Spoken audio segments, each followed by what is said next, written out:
Thank you and welcome to the show today. The topic today is a revisit, in a real sense, of some of the things that we've been talking about on this program. And the topic is Help Me, I'm Coming Home. It is an effort on our part to deal with the problems that individuals who have offended against society are now coming back into society, and the whole question of readjustment. And so the essence of what we will talk about will come from Pastor KWalker.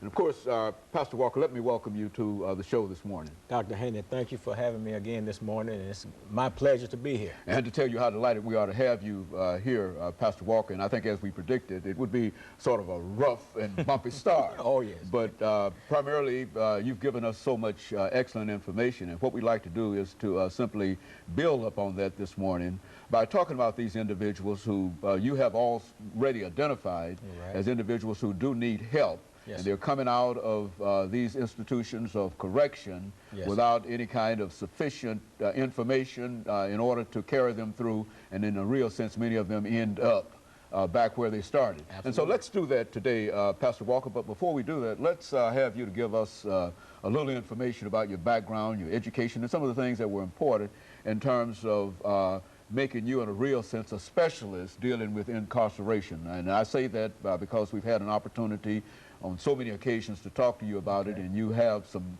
real information in reference to this question. Okay. Well, Dr. Haney, I'm KWalker. I'm the pastor of the Hands of God Christian Church. I'm also the founder of the Hands of God Recovery Ministries here in Nashville. I was born and raised here in Nashville, educated in the public school systems, didn't graduate. Actually ended up getting a GED through OIC some years after I had attended the Navy and went to the Navy and got out of the Navy. Did a few college studies at Tennessee State, did some studies while I was incarcerated through Tribeca East Campus Prison Program. Don't have a degree in any particular field, but I got a measure of knowledge of a lot of different things, especially concerning important issues that we face in life on a daily basis. And that's why I'm here today. I spent time in active drug addiction for 17 years of my life. I've been in active recovery process for almost 20 years, now. I'll be 20 years this year. And of course, I've worked in the treatment field with the Samaritan Recovery Community. I worked there for 12 years. And of course, from there, with all the collective information and knowledge that I have been able to go forward and form this ministry called the Hands of God Recovery Ministries, in which we utilize to work with individuals that are coming out of the prison system, trying to make that adjustment back into society, as well as others that maybe may have not experienced crime or anything, but just homelessness or drug addiction and things like that, and trying to actually give them a new start in life. And that's what we're all about. You know, Pastor Walker, I think on a number of occasions you've talked about individuals who, in a real sense, once they become incarcerated, we almost forget them. I think you said that we follow them up to the prison gate, and then after that you don't hear anything else about them.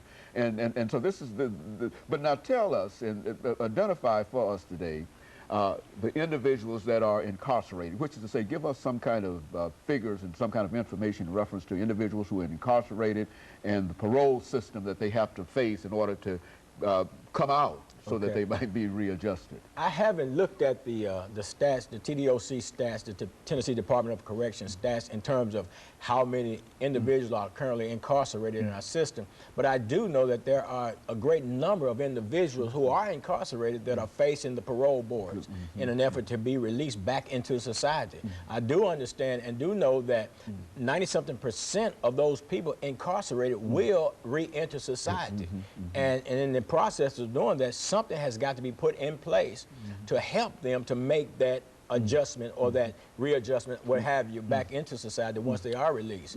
And now they have to go through this system, in the parole system. Now, this parole system that we're dealing with here, now you take an individual that's been incarcerated for years, and now they come up, they have an eligibility date for parole, and they face the parole board. Now, during that process of time, a lot of these individuals have completed programs that are inside the institution that's designed to help to rehabilitate them. But when they reach the parole board and they're sitting in that chair And it seems like no one is interested on the other side of that table, being the parole hearing officers, as to what accomplishment these individuals have made. They're more interested and more focused on looking at the crime itself than looking at what this individual has done, because here's an individual apparently is eligible for release back into society. So what I would want to know, if I was a parole hearing officer, what have you done to develop yourself in a positive way that could say to me, I can release you back into society, rather than spending all of that time focusing up on the offense that an individual committed. I mean, once I commit the offense, Dr. Haney, the offense has been committed, you know.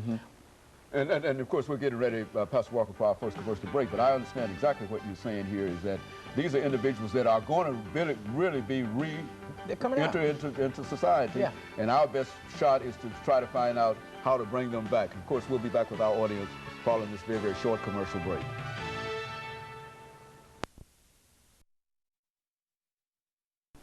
The topic is